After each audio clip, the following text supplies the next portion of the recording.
Welcome to Burlap Teachers. Enjoy the video. In this video, I will explain how to cram for exams. First, quickly assess your course materials. Identify the most important topics and areas where you feel weakest. Prioritize these high-yield areas, allocating more time to them. This initial scan helps you create a focused study plan, ensuring you cover the most critical information efficiently. Remember, smart prioritization is key when time is short. Next, engage in active recall. Don't just reread notes. Quiz yourself on key concepts.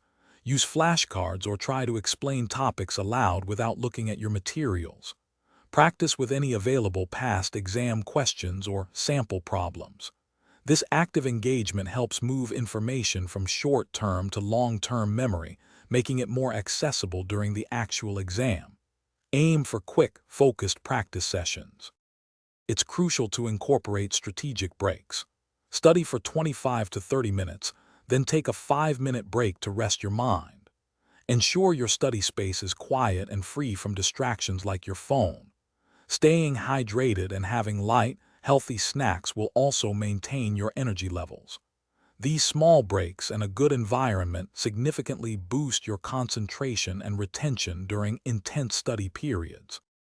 Finally, do a quick, high-level review of your most important notes or summaries. The night before, prioritize getting at least 7 to 8 hours of quality sleep. Avoid trying to learn entirely new material in the final hours. A well-rested mind performs much better than an exhausted one. Trust your preparation and approach the exam calmly and confidently. Thanks for watching. Consider subscribing if this video helped you.